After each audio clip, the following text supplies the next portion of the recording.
Kalapatids, ayan po tayo. Andito na po tayo ngayon sa Agdangan, Quezon Province. At eto na po tayo sa ating release point.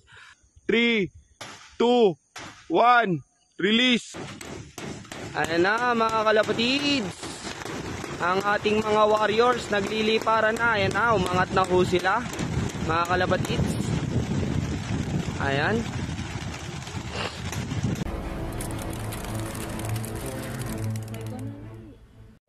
Ayan guys, ayan, lahat ng warriors natin na ilagay na natin sa ating training box.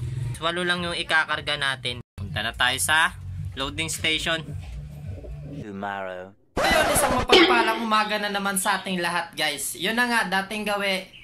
Matapos nating i-load yung 8 nating ibon, dumiretso na tayo dito sa trabaho natin. Ang area nga pala na pagre-releasean ng ating mga ibon guys ay sa Agdangan, Quezon. Yun, medyo napapalayo-layo na ng konti ang nililipad ng ating mga ibon. So mula sa ating flyer slope hanggang sa area na pagre-releasean nila guys, lilipad ang ating mga ibon ng 112 km air distance. Wow! So maaga pa naman masyado guys, kaya hanggang ngayon naghihintay muna tayo ng latest update ng ating mga ibon. So time check muna tayo guys. 6:05 AM. So napakaaga pa guys. So good luck agad sa mga tropa nating nagkarga ng kanilang mga ibon. Congrats din kagad sa mga mananalo. Siyempre marami tayong tropang mahuhusay lalo na dito sa Dasma. A few moments later. Terik na terik ang araw. So napakaganda ng ating weather condition for today. Malimlim lang ng konti kanina, pero ayan, nakita nyo naman, sumilip na naman yung ating aring araw. So yun, abangan na naman tayo guys.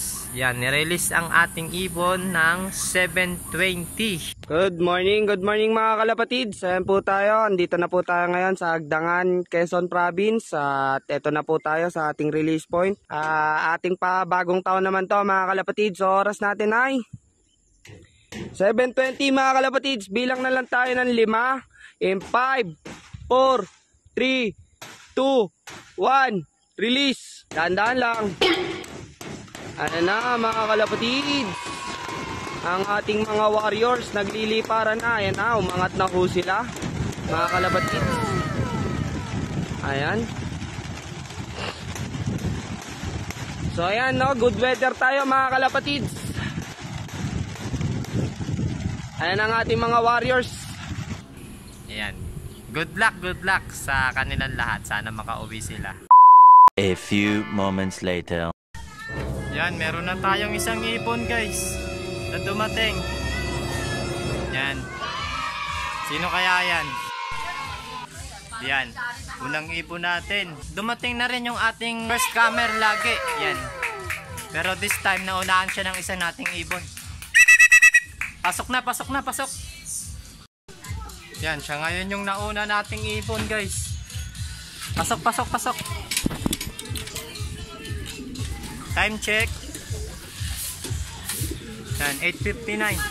Yan, ayan na guys yung ating red check. Dumating na rin siya. Yan, third bird natin. Yan, si red check natin, pangatlo. Pasok.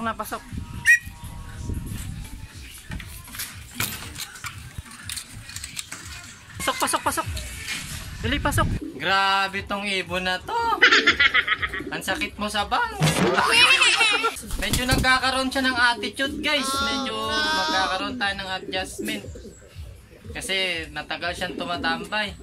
Unlike sa mga to. Yan si red check, yung wala nating sing-sing. Yan, pangatlo nating dropper.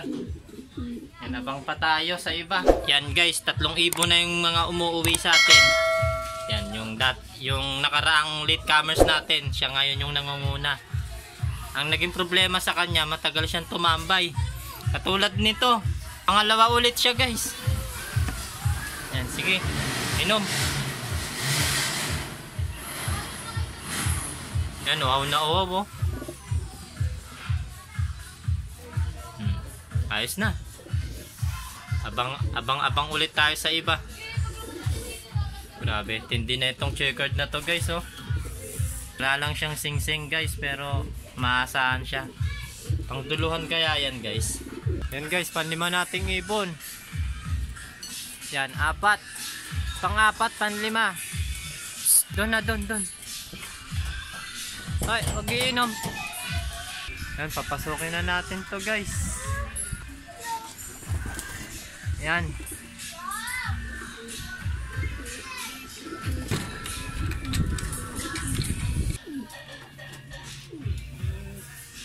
Yan, pang-4, panlima nating ibon.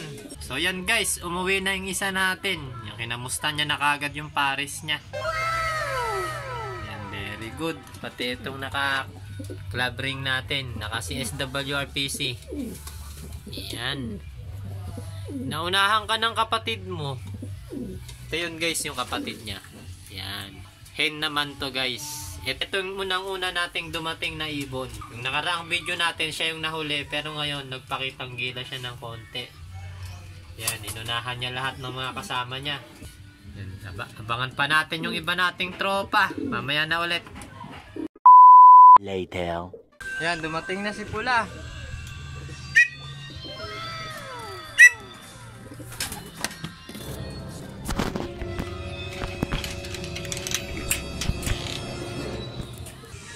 Yan yung pula natin, pang-6 na ibon natin. Yan, 2 na lang yung hinihintay natin guys. Later. So yan guys, check natin kung meron pang mga humabol na mga tropa natin. So kanina, 2 na lang yung hinihintay natin. So check natin ngayon kung nandito na sila. Yan, check natin sila isa-isa. Wala na. Kulang pa tayo ng 2 guys. Yan siya yung nanguna ngayon. Tapos sumunod lang sa kanya to. Ito yung laging kung hindi una, pangalawa. Yan, pangalawa lagi sa grupo. So yan, dito na natin malalaman kung sino talaga yung mga matitibay sa mga na-breed natin ngayong season. Yan, ito si natin, si Pula oh. Yan oh. Yung veterano dito sa ating lock. Yan. So maghapon din nating hinintay yung ating mga ibon no. Kulang pa tayo ng 2. Yan. Tingnan natin bukas kung meron pang hahabol na mga tropa. So ayan, dito na muna natin tatapusin tong video na to. Like, share, comment, and subscribe. Hit the notification bell para lagi tayong updated sa mga bago nating ilalabas na videos. Kita-kits ulit tayo next vlog. Happy flying mga kalapatids. Ingat. God bless.